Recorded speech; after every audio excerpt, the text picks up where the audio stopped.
నమస్కారం. ఇవాళ ఆనందం ఏంటో తెలుసా? నేను సాక్షాత్తు the legend, the one and only Suryakantham garu కట్టిన ఇల్లు ఏదైతే ఉందో, అంటే ఆవిడున్న ఇంటి ముందు ఉన్నాను. సో ఇదే సూర్యకాంత రెసిడెన్సీ అని పైన, అంటే ఇక్కడ ఫ్లాట్స్ కట్టారు ఇప్పుడు. కానీ ఇదే స్థలంలో సూర్యకాంతం గారి ప్రేమ, ఆప్యాయత, గయ్యాళితనం, ఇంకా అనురాగం అన్నీ కూడా ఈ నెలంతా చూసిందనమాట.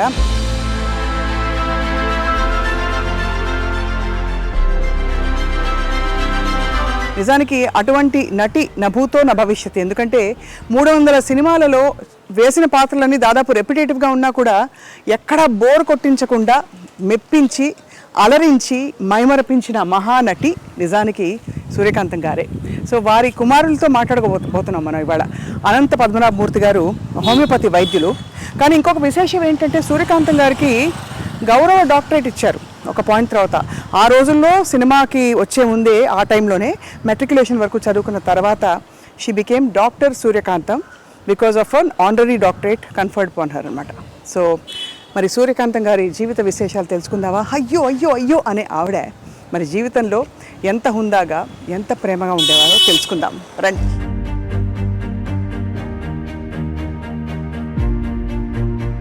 సో అదనమాట, సూర్యకాంతం గారి ఇంట్లోకి అడుగు పెడుతూ, ఇదిగో ఇది బిల్డింగ్గా ఇల్లుగా ఉన్నప్పుడు ఇది అనమాట నేమ్ ప్లేట్, సూర్యకాంతం అని. డాక్టర్ అనంత పద్మనాభమూర్తి గారు వారి కుమారులు హోమియో వైద్యులు, బాగా పరిచయం అన్నమాట, సుపరిచితులు. సో వారి ఇంట్లోకి అడుగు పెడుతున్నాం. రండి రండి రండి. నమస్కారం సార్. డాక్టర్ గారు, డాక్టర్ గారు ఇప్పుడు ప్రిస్క్రిప్షన్ రాయబోతున్నారా, అమ్మగారి విశేషాలు చెప్పబోతున్నారా తెలుసుకుందాం. అక్కడ రాగానే ఒక విధమైన కళ, ఫైర్ బ్రాండ్ కనిపించింది ఇంట్లో. అయితే మన ముందు సూర్యకాంతం గారు బాబా గారి భక్తులు చాలా అని వినికిడు అనమాట. సో మరిన్ని విషయాలు తెలుసుకుందాం. వీరేమో సూర్యకాంతం గారి కోడలు గారు అనమాట. నమస్కారం అండి. ఇక్కడ హోమియో మందులో వైపు అండ్ ఇక్కడ ఇటువైపు అంతా అవార్డులు, ఇంకా నవ్వులు, ఆశీస్సులు, పెద్ద పెద్ద వాళ్ళ ఫోటోలు ఉన్నాయి అక్కడ. చక్కని చిరునవ్వు, ఎంత గంభీరమైన పాత్రలు వేసిన, గయ్యాళితనం చూపించిన ఆ చిరునవ్వులో మాత్రం ఏదో ఒక ఆకట్టుకునే అద్భుతం ఉంది కదా. సో చూడబోతున్నాం, తెలుసుకోబోతున్నాం బోల్డ్ అనే విశేషాలు.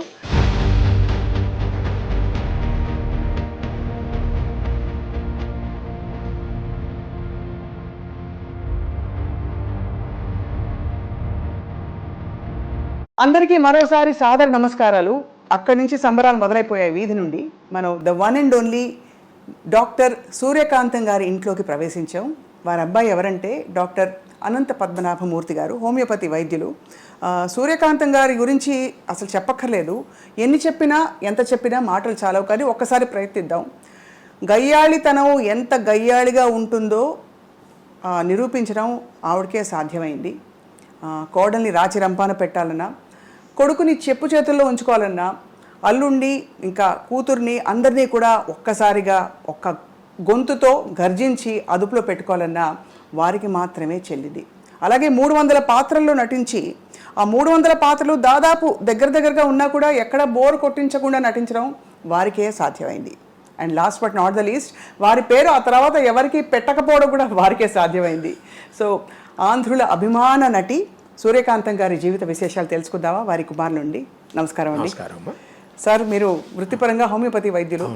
సో ఏమనాలో అర్థం కావట్లేదు. మీరేమో పూర్తిగా మెడిసిన్, ఇక్కడేమో సినిమా ఇండస్ట్రీ.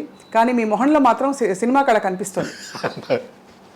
అంటే మీకు ఎక్కడో అభిరుచులు అవన్నీ ఉన్నాయని అర్థంతో పాటు తిరిగామండి బాగాను సినిమా షూటింగ్లకి, వాటికి. అందువల్ల అందరితో పరిచయాలు ఉన్నాయి. అందుకనే మన మెడ్రాస్లో అంత ధైర్యంగా నేను చేయగలిగాను.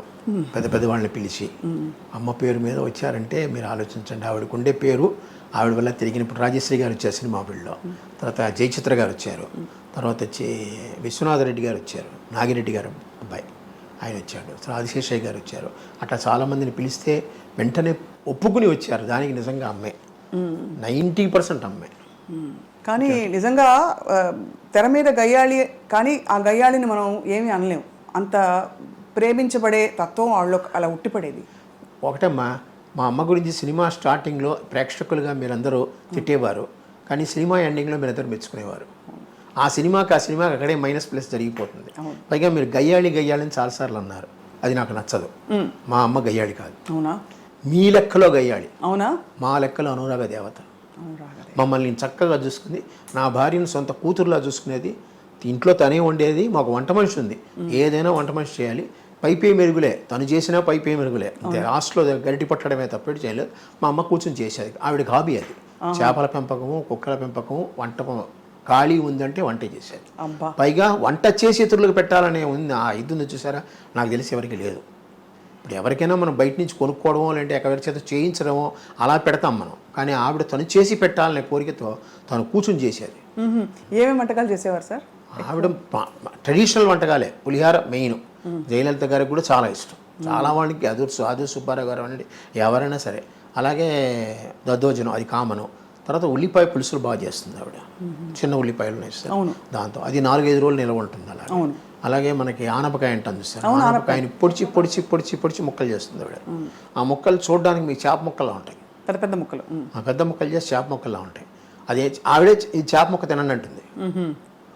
అది ఫేమస్. ఇలాగ చాలా రకరకాలు ఈ చక్రబాణాలు అంటుంది సార్, ఇవన్నీ ఆ పాతకాలంలో ఉండే పేర్లు ఇవన్నీ.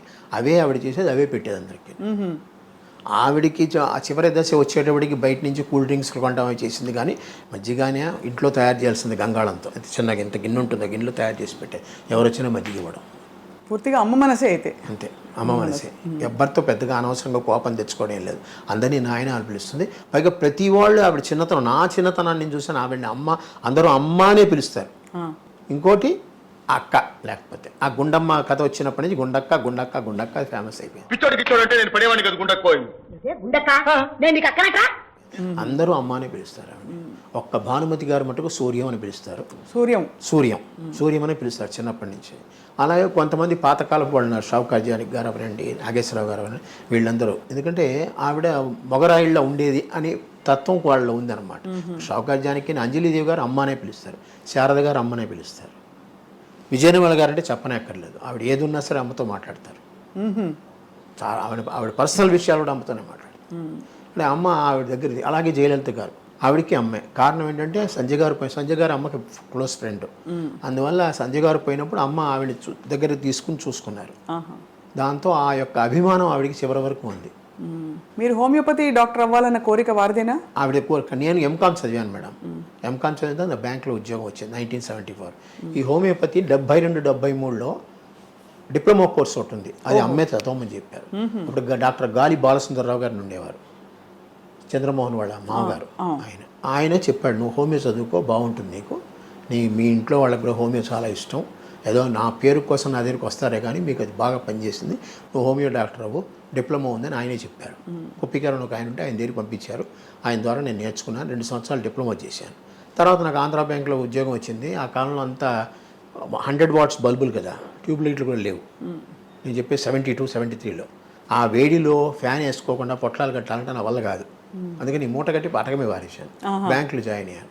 ఆఖరికి 2000లో నేను ట్రాన్స్ఫర్లు తట్టుకోలేక నేను రిజైన్ చేశాను జాబ్. అప్పటి నుంచి మళ్ళీ హోమియో నాకు జీవితం అమ్మ నేర్పింది. అమ్మ ఆనాడు అంత దూరదృష్టితో ఆవిడ నాకు అది నేర్పించబట్టి ఈరోజు నాకు పెన్షన్ చాలా తక్కువ వస్తుంది. నాకు వచ్చేది 32,000 అంత పెన్షన్.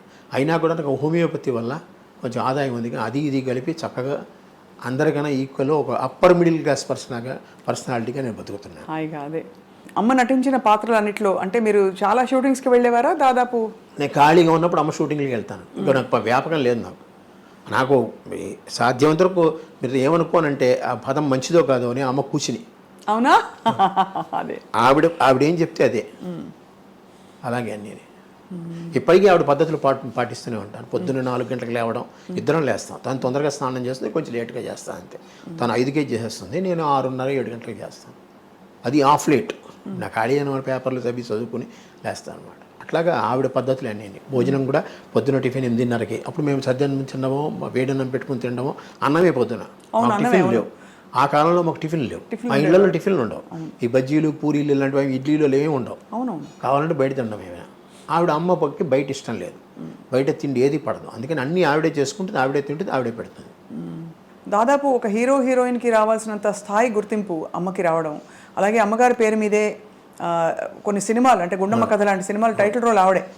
సో ఇవన్నీ మీకు అప్పట్లో తెలిసిందా వారి ఘనత ఏమిటి, ఎంత గొప్పవారిని? గొప్పవారని తెలుసు, ఎందుకంటే అందరూ గౌరవిస్తారు. అప్పుడు నాకు గుండమ్మ టైంలో చాలా చిన్నపిల్లవాడిని నేను, అందుకని అమ్మని అందరు గౌరవిస్తున్నారు, అందరి దగ్గర తీసుకున్న వాళ్ళంతా కుటుంబం. అప్పుడంతా టీం వర్క్ అంటారు చూసారా, ఆ టీం వర్క్ ఇప్పుడు ఉందో లేదో నాకు తెలియదు, కానీ అప్పుడు విపరీతంగా ఉంది. అందరూ వాళ్ళ ఏమైనా ఫంక్షన్లు దొరికితే అందరూ అక్కడ కలవాలి. అందుకనే ఆనాడు మనకి దివిసీమ ట్రబుల్ వచ్చినప్పుడు అంతమంది యాక్టర్లు కలిసి వెళ్ళారు. అవును అవును. మరి అంత టీం ఇప్పుడు దొరుకుతుందా? ఇప్పుడు అందరూ ఎవరికి వారు ఎవరి క్యారవాన్లో వాళ్ళకు ఉన్నాయి. వీళ్ళందరూ చెట్ల కింద కూర్చొని చెట్ల కింద తిని చెట్ల కింద ఉండేవాళ్ళు. మేకప్ రూమ్ ఒకటి ఉంటుంది, వీళ్ళందరూ చెట్ల కింద కూర్చొని చెట్ల కిందే ఉండేవాళ్ళు. ఎవరి కుర్చీ వాళ్ళది, కానీ భోజనాలు మటుకు అందరివి. చాలా కష్ట జీవితం ఆ రోజుల్లో. అంటే సినిమా ఇండస్ట్రీ అంటే అనుకుంటాం కానీ చాలా నిజంగా, ఎందుకంటే షెడ్ నుంచి బయటకు వచ్చారనుకోండి, ఫుఫ్ అనుకుంటూ వస్తారు, చెమటకి తట్టుకోలేక బయటకు వచ్చి చెట్ల కింద కూర్చునేవారు. ఇప్పుడంతా ఏసీలు పెద్దగా లేవు కదా. అవునవును. ఒక చోట ఏసీ ఉందంటే అందరూ 30 మంది కూర్చునిపోయేవారు లోపల. అలాగా. సో మీరు ఒక్కరే కదా సార్ సంతానం అమ్మకి? అమ్మానుండేది. ఒక్కరే పెరగడం మీకు ఎప్పుడైనా అంటే ఎంతో మంది అమ్మ దగ్గర తీసుకుని చదువు చెప్పించారు కదా, అందరితో పరిచయాలు మాకున్నాయి. అందరితో ఎవరు కానీ చాలా అందరికీ. కేసరి స్కూల్ మైలాపూర్ ఉంది చూసారా, అందులోనే మాకు సంబంధించిన వాళ్ళు అందరూ. మీరు అమ్మ చిన్ననాటి సినిమా షూటింగ్ జ్ఞాపకాలు ఏమైనా గుర్తుంటే పంచుకోగలరు? ఎందుకంటే మీరు అంటే మా అందరికీ లెజెండ్స్ అని కనిపించి అసలు ఊహించుకోలేము. అటువంటి వారి మధ్య మీరు పెరిగారు.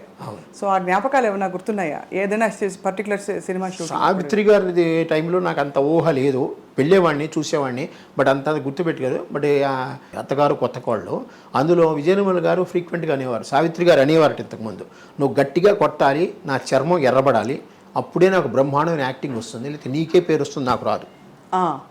అలాగే. అంటే అమ్మ దగ్గర దెబ్బలు తినని వ్యక్తి ఒకళ్ళు నాకు తెలిసి జమున గారు. అంటే ఆవిడ ఒక్కతే ఎప్పుడూ ఆ కూతురుగానే వేస్తుంది. అవును. అమ్మా అన్నయ్య నేను బజార్ వెళ్తున్నా, అక్కయ్యకి చీరలు కొనుక్కొస్తా. అక్కయ్యకి చీరలా? కూతురు కొంచెం ఆవిడ కూడా కొంచెం గారాల పట్టి. అలాగే ఈవిడ గారాల పట్టిగానే చూసుకునేది ఆవిడ. అందుకని ఆవిడ ఒక్కటి తప్పించి మిగతా వాళ్ళందరికీ కదా. వాణిశ్రీ అంటే గోరింత దీపం తీశారు, అక్కడ కూడా ఎంత బాధ పెట్టేది. దాదాపు గొప్ప నటీమణులందరూ సూర్యకాంతం గారి చేతిలో నిజంగా దెబ్బలు తిన్న మరి. దెబ్బ కొట్టే అది ఎడం చేత్తో ఎంత విసురుగా వస్తుంది, అప్పుడు తగ్గలకుండానే కొడుతుంది ఆవిడ, కానీ ఆ విసురు తట్టుకోలేరు ఎవరు. మన కుడి చేతికి కూడా అంత బలం లేదు, ఆవిడ ఎడం చేతికి అంత బలం ఉంది. Left hander basically left hander ఆవిడ. అన్ని ఒక సంతకం మటుకు తెలుగులో పెడుతుంది, లెఫ్ట్ హ్యాండ్ రాయగలదు ఆవిడ, సంతకంలో తెలుగు నేర్చుకుంది. అలాగే భానుమతి గారి ఇంటికి మీరు వస్తూ పోతూ ఉండేవారు? చిన్నప్పుడు వస్తే పోతే ఉండే, ఆవిడ ఇక్కడికి వస్తూ ఉండేది.